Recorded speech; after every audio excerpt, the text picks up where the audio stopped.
Shalom guys, kami dari kelompok 2 akan membahas mengenai teologi Yakobus, di mana teologi Yakobus ini terbagi dalam 3 bagian.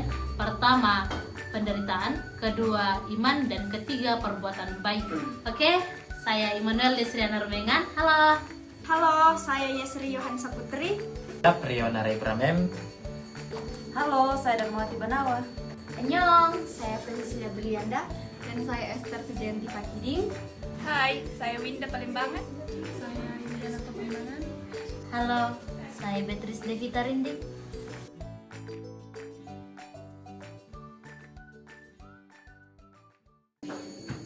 Shalom guys, selamat berjumpa bersama kami pada kesempatan kali ini. Saya Immanuel Desriana Rumengan sebagai host dan narasumber kita yaitu Prionari Bram M. Mari kita berikan aplaus yang meriah. Nah, baik, pada kesempatan kali ini kami akan berbincang-bincang mengenai teologi Yakobus, di mana teologi Yakobus ini terbagi dalam 3 bagian. Yang pertama itu penderitaan, kedua perbuatan baik, dan yang ketiga iman. Namun dalam sesi pertama pada kesempatan kali ini kami akan membahas mengenai teologi Yakobus penderitaan. Nah, kira-kira apa yang kemudian menjadi latar belakang kitab Yakobus ini? Menjadi landasan awal ketika membahas teologi ya, menjadi pendorong atau menjadi latar belakang yang kemudian menguatkan kita dalam melihat suatu teologi kitab ketika kita memahami bagaimana pengantar dari kitab itu ya.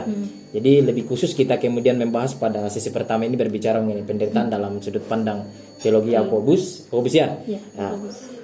Dalam hal ini kita perlu mengerti terlebih dahulu kenapa kemudian ditulis, siapa kemudian arah tulisan itu dan sebagainya.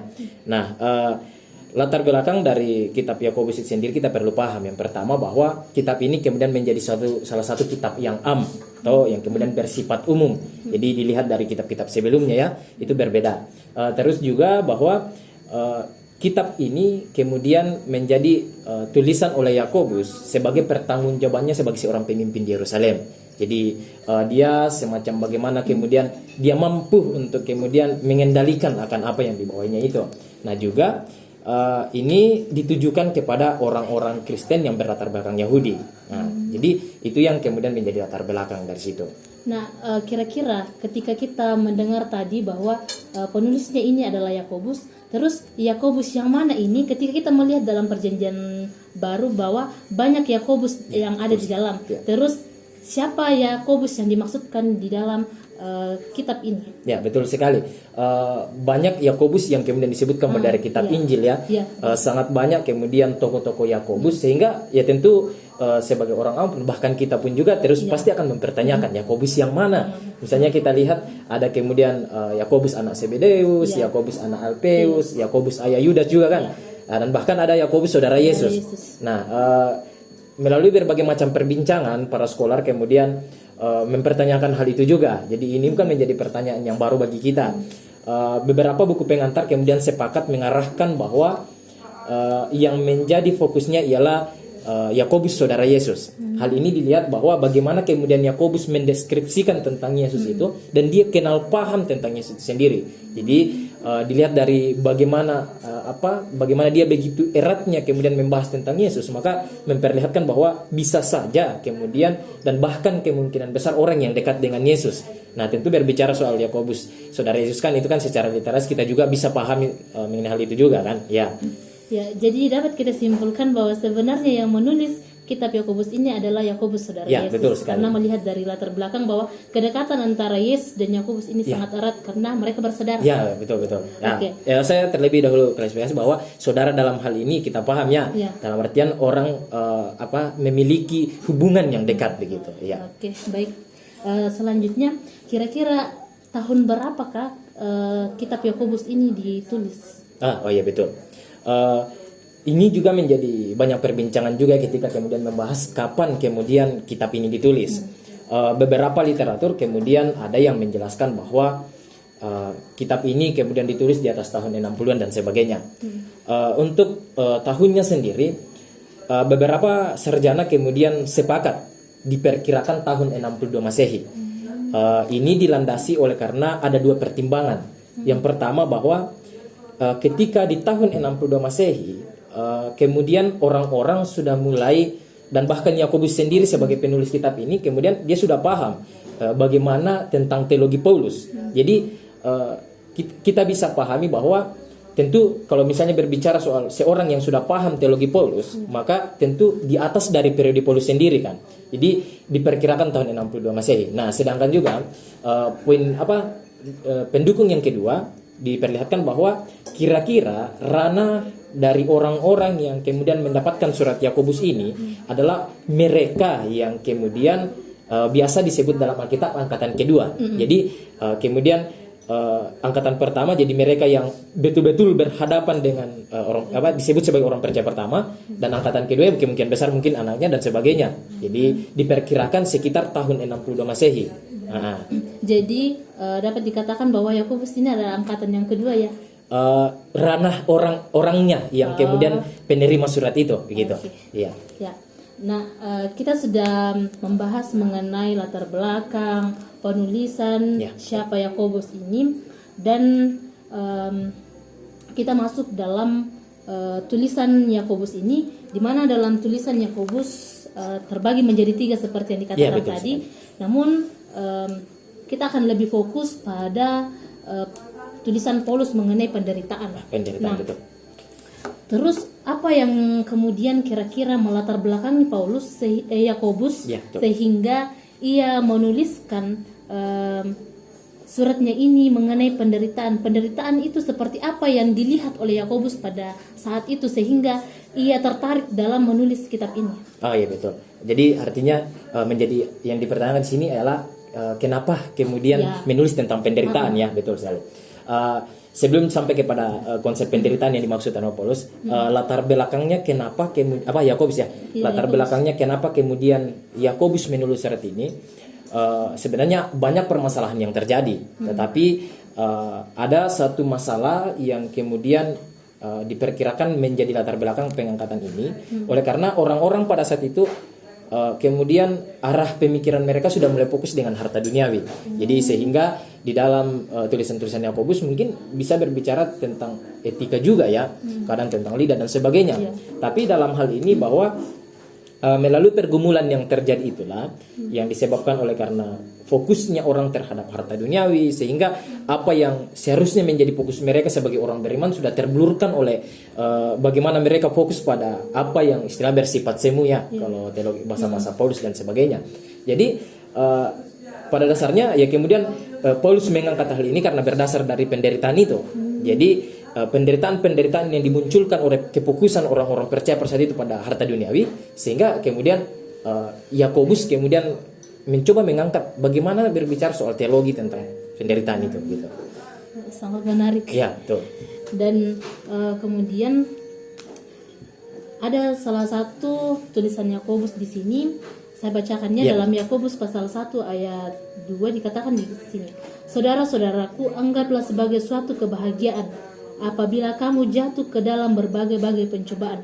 Nah, kira-kira bagaimana sebenarnya pemahaman Paulus akan Yakobus akan hal ini sehingga ia mengatakan anggaplah sebagai suatu kebahagiaan. Bukankah ketika kita mengalami penderitaan, pastinya tentunya kita akan bersedih dan bergumul. Nah, apa yang kemudian melatar belakangi sehingga Yakobus mengatakan berbahagialah? Ya, betul sekali. Tentu sangat kontras ya. Kalau misalnya orang-orang kemudian mengalami penderitaan, haruslah kemudian dia bersedih dan sebagainya. Kenapa kemudian dituntut untuk berbahagia kan? Ya betul sekali.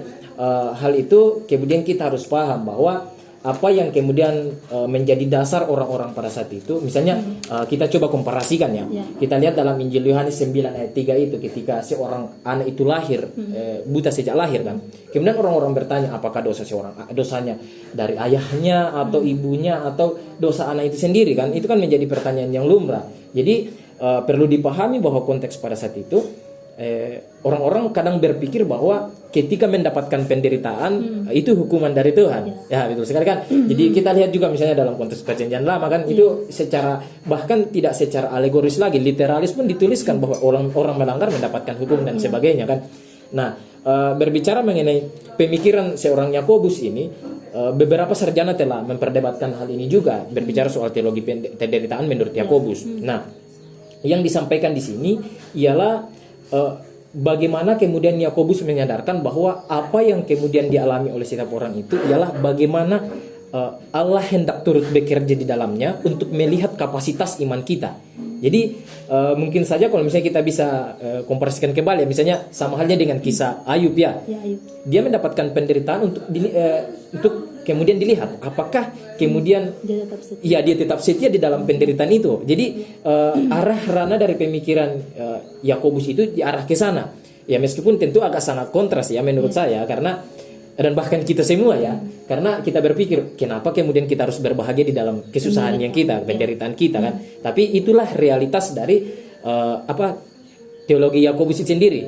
Dia hendak menekankan bahwa di dalam penderitaan itu Tuhan hendak melihat kita. Apakah kemudian dalam hal ini kita tetap setia atau tidak? Jadi sebagai standarisasi ukuran iman mungkin saja ya. Iya, karena melihat dunia sekarang ini dan bahkan melihat realitas kehidupan orang-orang, penderitaan itu dianggap sebagai sebuah kutukan atau sebuah Betul sekali.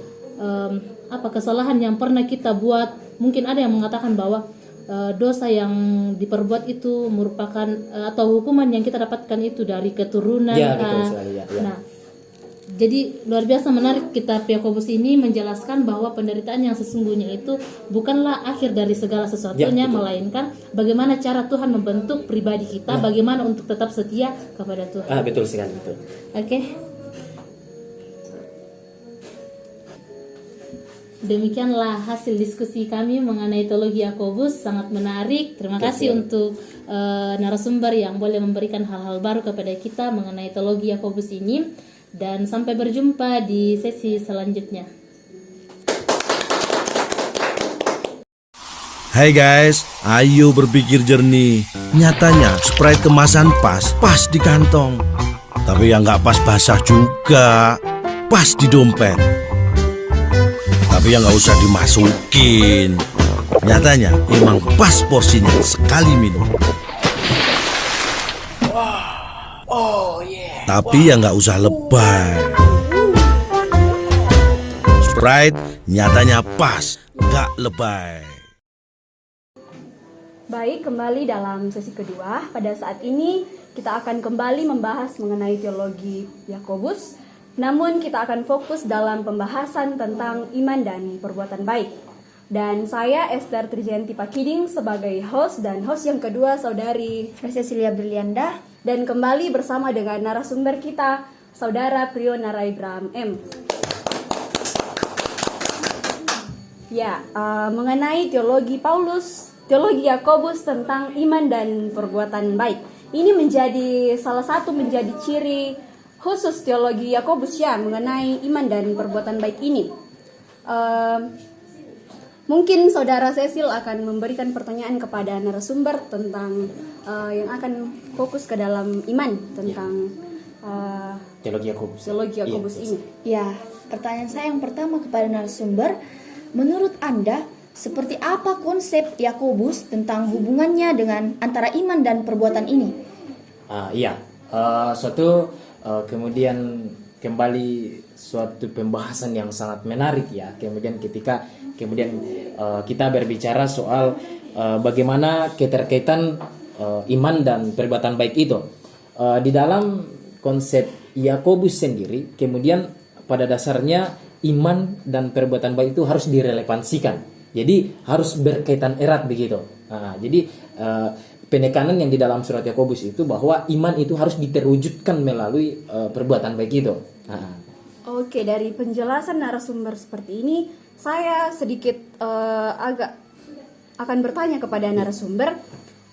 Dalam Yakobus 2 dijelaskan bahwa iman tanpa perbuatan hakikatnya adalah mati. Ya, betul saya. Nah, jika kita melihat teologi Paulus sendiri dalam Roma 3 itu, Paulus menjelaskan bahwa kita itu selamat hanya karena iman, bukan karena perbuatan. Betul. Nah, ini menjadi perbincangan di dunia penafsiran. Dan kira-kira apakah memang apa yang dikatakan oleh Rasul Paulus dan juga oleh Yakobus ini ada kontradiksi? Ya, ini sangat menjadi pertanyaan yang sangat bagus menurut saya. Oleh karena hal ini yang kadangkala memblurkan pemikiran-pemikiran orang-orang percaya hingga saat ini. Oleh karena bagaimana kemudian mereka hendak membenturkan akan teologi Paulus dan teologi Yakobus. Nah, ada hal yang kemudian kita harus paham dalam hal ini. Ketika harus memberikan penjelasan bahwa apakah kemudian kedua hal ini bertolak belakang, tentu tidak ya. Di sesi pertama yang tadi sudah dijelaskan bahwa bagaimana kemudian seorang Yakobus ini paham tentang teologi Paulus ya. Tapi dalam hal ini berbicara soal kapasitas hubungan antara keselamatan yang dijelaskan oleh Paulus dan Yakobus ini tidaklah kemudian berbentur. Oleh karena fokus Paulus ialah bagaimana kemudian iman itu ada iman, dan fokus oleh Yakobus ialah perbuatan yang diwujudkan. Sama di saudara Cecil tadi pertanyaannya tentang bagaimana kemudian keterkaitan kedua hal itu. Ya tentu kalau berbicara soal apakah hal ini kontradiksi atau tidak, tentu tidak ya, gitu. Oh, jadi tidak ada kontradiksi, hanya fokus penulis yang berbeda ya. Ya, artinya ada hal yang kemudian dari ranah tujuan yang kemudian dalam hal ini yang seolah-olah terlihat. Saya sedikit tambahkan bahwa kadangkala orang kemudian diblurkannya. Mereka berpikir bahwa apa yang dimaksudkan oleh Yakobus berbicara soal iman tanpa perbuatan adalah mati, itu mereka berfokus mati yang dimaksudkan ialah pada keselamatan. Jadi harus ada penekanan yang lebih jelas bahwa yang dimaksudkan oleh Yakobus ialah kehidupan yang tidak berguna dalam hal ini, misalnya ya bagi orang Kristen kan. Tapi dalam artian bahwa soal jaminan keselamatan itu, saya sedikit pakai literasi dari Leon Morris, mungkin ini Leon Morris di dalam teologi perjanjian baru dia kemudian menjelaskan bahwa berbicara soal keselamatan itu hak dari Allah sendiri, hak mutlak bagi Allah gitu. Ya, seperti yang kita ketahui bahwa orang beriman pasti saja akan mendapat cobaan. Ya, betul sekali. Bagaimana konsep Yakobus memandang pentingnya ujian dan pencobaan ini dalam menguatkan iman seseorang? Nah, betul. Di sesi pertama kita sudah bahas ya tentang bagaimana penderitaan. Jadi ada relevansi atau ada keterkaitan antara bagaimana penderitaan itu. Namun dalam hal ini ketika kemudian kita harus erat kaitkan dengan bagaimana perbuatan baik itu, secara alegoris kemudian kita paham bahwa bagaimana melalui penderitaan itu kemudian kita dibentuk. Jadi setelah disimpulkan yang pertama host yang pertama bahwa melalui penderitaan yang kemudian dialami itu akan membentuk kita untuk kemudian selalu berbuat baik, yang kemudian terwujud dari iman itu kemudian terwujud melalui perbuatan baik itu kan gitu. Sudah jelas ya dijelaskan oleh narasumber apa maksud Yakobus mengenai perbuatan baik ini. Ya. Mungkin ada penjelasan lagi dari narasumber kedua mengenai iman, karena dari perbuatan baik sudah sangat jelas. Ya, bagaimana kan iman tanpa perbuatan tadi dijelaskan sama dengan mati. Iya betul. Mati yang menjelaskan konsep iman tanpa perbuatan. Kira-kira konsep Yakobus ini seperti apa? Ya, iya. Saya kemudian masuk lebih jauh karena kita sudah berbicara mengenai teologi. Tentu kita kemudian tidak akan terpatron lagi kemudian terbatasi untuk menjelaskan ini. Pertama bahwa berbicara mengenai teologi Yakobus dan Paulus, kita harus paham ada dua hal yang kemudian berbentuk paradoks ya, dua hal yang berjalan. Dalam hal ini berbicara mengenai konteks kapasitas Paulus, ini saya mencoba mengutip pemikiran Douglas Moo ya, juga sempat dikutip oleh Leon Morris. Berbicara mengenai teologi Yakobus, pada dasarnya kenapa kemudian kadang-kala orang membenturkan sama yang ditanya ke saudara tadi pertama kan, kenapa kemudian orang kadang-kala membenturkan teologi Yakobus dan Paulus, berbicara soal bagaimana apakah kemudian kita diselamatkan oleh karena iman atau diselamatkan oleh karena perbuatan baik. Ini kan yang jelas berbeda ya. Hal ini didasari bahwa bagaimana kemudian misalnya kita lihat teologi Paulus itu diarahkan kepada orang-orang yang baru percaya. Jadi mereka sama-sama menggunakan perbandingan Abraham. Jadi kalau teman-teman baca di dalam surat Yakobus itu sendiri dengan teologi Paulus, kemudian mereka menggunakan patron Abraham. Nah, yang kemudian dijelaskan oleh apa?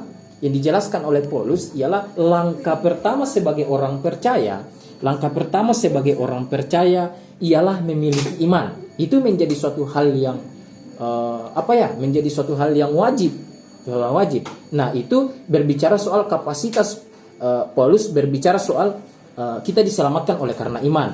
Nah, ketika kita sampai kepada teologi Yakobus yang berbicara soal perbuatan baik, ini tidak berada dalam kapasitas keselamatan lagi, tetapi memperlihatkan bagaimana kehidupan orang percaya itu harus diperlihatkan. Apakah ini hanya atau sebagai respon sebagai orang beriman harus ada respon dengan melakukan perbuatan baik atau seperti apa? Ya, justru ya memang seharusnya ya. Jadi berbicara soal ini justru seharusnya iman itu diperlihatkan melalui perbuatan baik itu supaya kemudian orang bisa melihat bagaimana orang ini beriman sesuainya kan. Artinya gini, ada dua periode yang dalam hal ini berbeda waktu menurut beberapa scholar. Ketika berbicara soal Paulus, itu berbicara bagaimana Abraham ketika dia hendak menjadi orang percaya, sehingga dibutuhkanlah iman. Ketika berbicara soal teologi Yakobus, itu berbicara bagaimana Abraham kemudian hendak mempersembahkan anaknya. Jadi ada rentan waktu yang berbeda. Jadi berbicara soal teologi Paulus memperlihatkan bahwa kita hendaknya kemudian beriman sebagai langkah kita orang percaya. Itu juga langkah iman seorang orang pertama. Tapi ketika berbicara soal teologi Yakobus, itu memperlihatkan bahwa karena kita telah percaya, perlihatkanlah hal itu sebagai iman itu harus diperlihatkan dalam kapasitas perbuatan baik itu. Nah, jadi ada perbedaan yang kontras kan gitu. Iya. Narasumber sudah mengatakan bahwa iman adalah implementasi dari harus di perbuatan baik. Iya, betul, diimplementasikan ke perbuatan baik. Ya. Jadi kira-kira menurut Anda bagaimana konsep Yakobus ini menanggapi ketidakadilan sosial dalam hubungannya dengan iman? Ya, betul sekali. Ketika kemudian mengaitkan dengan ketidakadilan sosial, ya betul. Hal ini ya tentu kembali pada konsep awal yang tadi. Untuk kemudian kita paham secara jauh, ya kita kemudian paham bagaimana realitas konteks yang dihadapi pada saat itu. Yang dalam hal ini bahwa tentu orang terfokus kepada harta duniawi, ya bisa saja orang kemudian harus melakukan hal-hal yang diinginkan untuk mendapatkan harta duniawi itu kan. Jadi dalam hal ini ketika harus sampai ke sana, maka berbicara soal iman itu kita kemudian orang percaya dituntut untuk kemudian dapat berbuat baik. Apalah bedanya kita dengan orang-orang di luar sana kalau kemudian kita tidak harus memperlihatkan keimanan kita itu kan sebagai identitas kita. Ya menjadi istilahnya menjadi jati diri bagi kita sebagai orang percaya. Jadi bagaimana kemudian Yakobus menanggapi ketidakadilan sosial itu ya pada dasarnya bahwa iman harus diimplementasikan untuk keluar dari ketidakadilan itu, betul. Ya, dan ada satu perkataan Yakobus tentang pengendalian lidah. Ya, betul.